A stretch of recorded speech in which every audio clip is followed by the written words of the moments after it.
proud sponsors of Sky The Sports was News. lost the moment it lost This its is cool. Anna, and this is Slack, her company's hub for So collaboration. if another On soul Slack, wants work a secret happens of in lifeless channels, rocks, so Anna can see marketing, measuring let him metrics, have it. sales, closing deals, and Anna can remind everyone that Monday is a holiday. The right people and information in one place. Slack, Say it. where work happens. If you skip blood, you may have gum disease and could be on a journey to much worse. Help stop the journey of gum disease. Switch to Causaboy toothpaste. It's 4 times more effective at removing the main cause of bleeding gums. The healthy gums and strong teeth You won't help have leave to. bleeding gums behind. Caustill Ultra Clean. Ultra Soft. With flights, hotels, and activities across Paris and beyond, it's easy to book it all in one place with Expedia at Unprotected.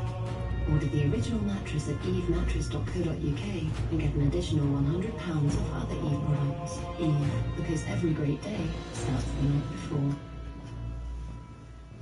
It's ringing. Mum? Dad? I've renounced all my possessions and am moving to Milton Keynes with my spirit guru and lover / father figure, Keith. That's nothing!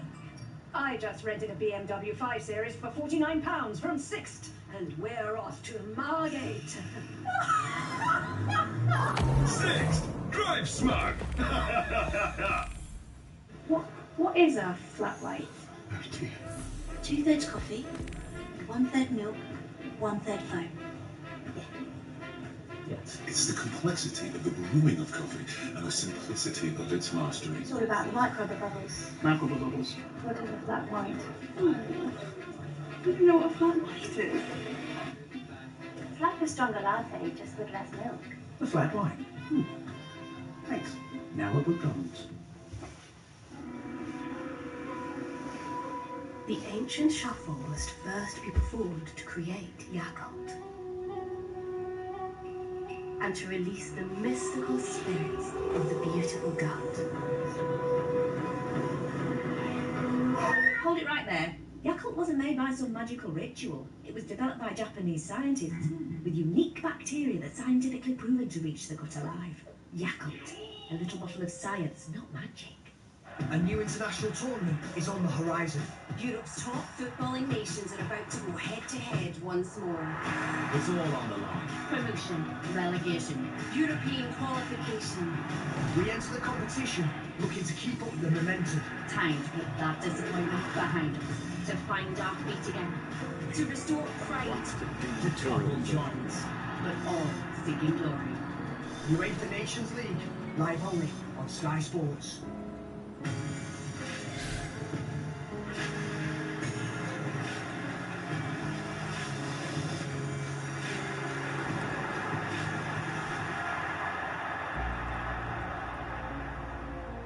Jamie Vardy!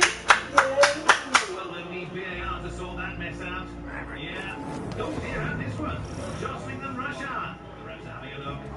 And Dave, it's your round, my lad. Paddy Power sponsors Sky Sports News.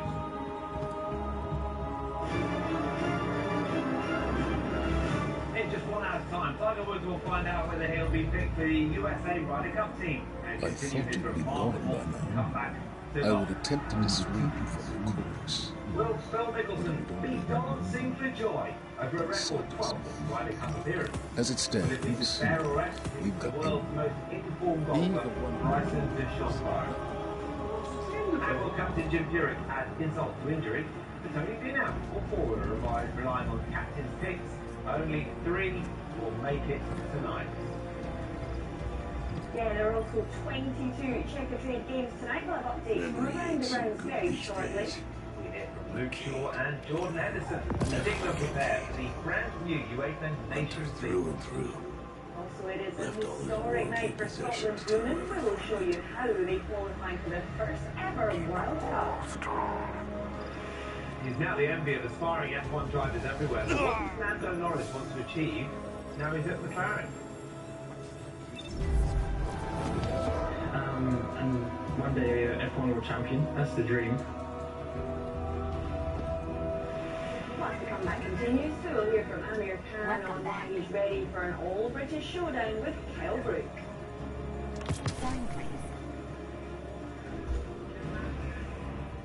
we begin with England, and after earning a recall to the squad, Luke Shaw claims he's back at best and wants to use it as a platform to become one of the best fullbacks in the world. Yeah, he's revealed that manager Jose Mourinho's criticisms motivated him to get better and has thanked him for keeping trust in his career.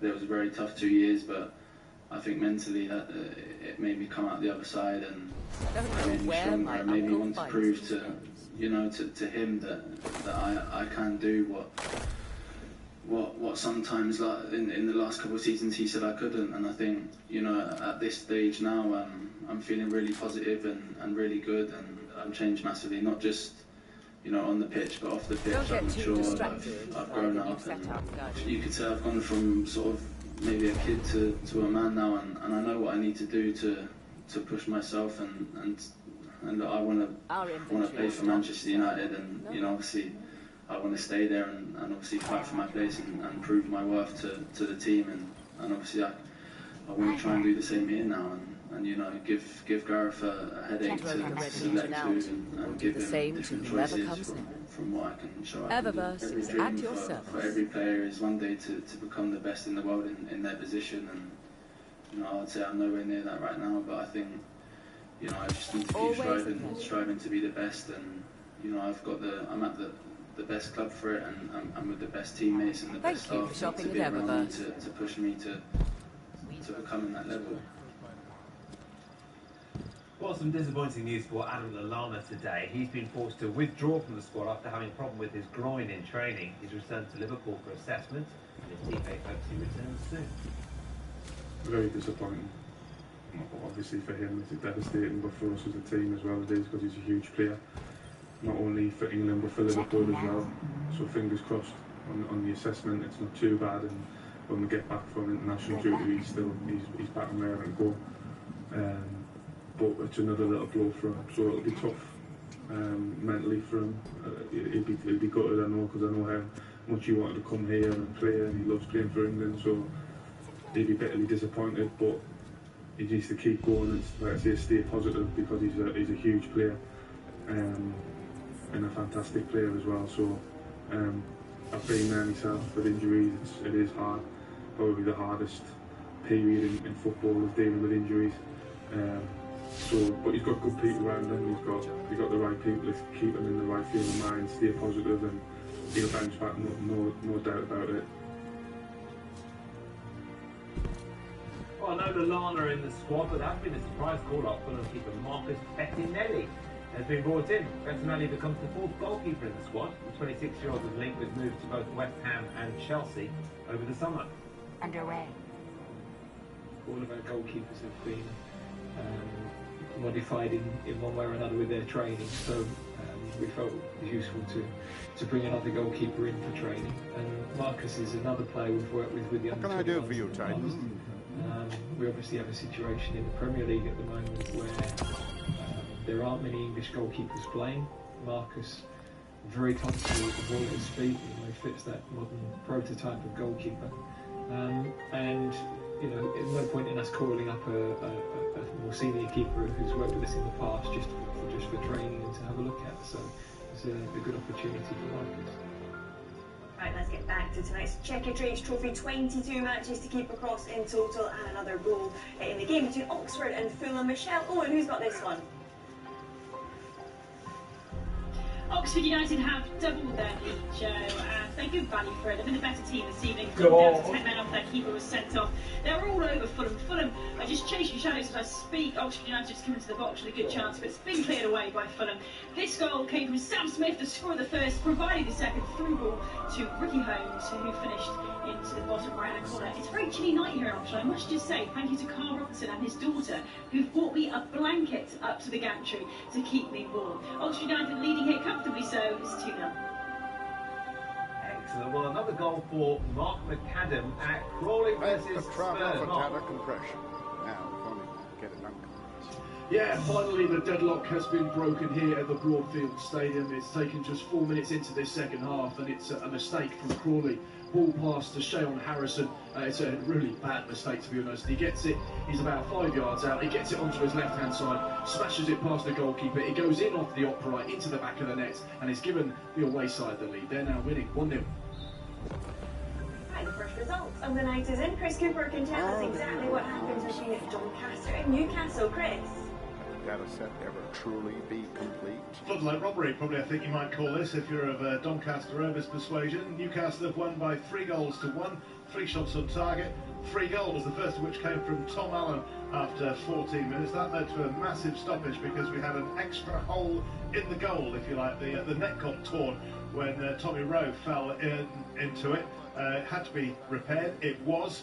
On the stroke of half-time, about 7 minutes into 9 minutes of it, John Marquis with a cross in from the right-hand side. He'll tell you that he was definitely going for goal. Well, we have to believe the striker, don't we? That made it 1-1. But the second half, again, despite the dominance of Doncaster Rovers, it was Newcastle United who got the goals. Callum Roberts, he got the one which put them back in front on 65 minutes.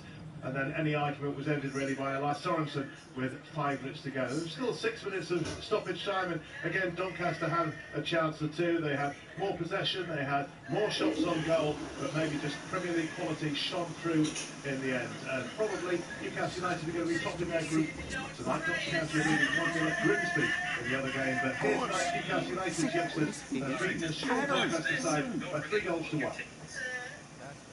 Well, all sorts of quirky stories coming out of tonight's football and remarkable developments regarding the row that's engulfed the Danish national team. They've today named a squad full of third-tier, fourth-tier and futsal players for their matches with Slovakia and Wales. Former Arsenal midfielder John Jensen, pictured here in his time as Blackburn coach, has been put in temporary charge for the 2 games. He's described the row as stupid and that he can only see losers in the conflict. Med det formål, I had some conditions before agreeing to this. I'm not picking sides here. The most important thing is the Danish national team and the affection that I have for it. This is my contribution so that we can get on the right track and put an end to this stupid situation. There are no stars in this team. The team is to start tomorrow. We need to work hard together. We will be up against world-class players. We hope to put up a fight, although it will be difficult. Well, the core element is a disagreement over commercial rights. The players want sponsorship deals to continue to focus on the team and not individuals, while the Danish FA is understood to want more flexibility in any deal. Such is the depth of feeling of the matter that the players of the national squad are refusing to play against Slovakia and Wales in upcoming games. The Danish FA can't even think about not playing the fixtures. A dispute between them and their women's squad last year led to forfeited matches, a fine of more than £15,000, and, here's the big one, a warning from UEFA that any repeat inside 4 years would see Denmark excluded from tournaments. As a result, the FA has now named a 24-man squad, which features no players from the top 2 tiers of Danish football, instead selecting semi-professional and amateur players. Well, Denmark's Nations League game against Wales is on Sunday, but first of all they play in Slovakia, and their head coach is less than impressed with the situation. Vita Stovali. Why does Denmark want to send these players to Slovakia? Because they don't want to pay a fine? Because they don't want to have problems with UEFA? Such a match does not give us anything. Yeah, well, fair to say the Danish drama could make for quite a spectacle on Sunday. That match between Denmark and Wales is live from 5 PM on Sky Sports Football. Next famous day for Scotland's women. They've qualified for their first ever World Cup finals. That's after their victory in Albania this afternoon and Switzerland's draw with Poland. Scotland went into the game leading to better Switzerland's result, and Arsenal striker Kim Little gave it a 9th-minute lead. But the teams went in level at half-time. Doci equalising for Albania.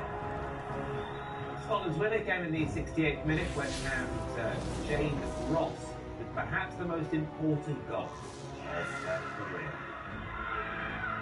And scenes of celebration at the final whistle as Scotland secures their place in France next year. The first Scottish team to reach a World Cup since France '98, and that was the men's team. And as the result began to sink in, Shelley Kerr brought together the squad for more wild celebration.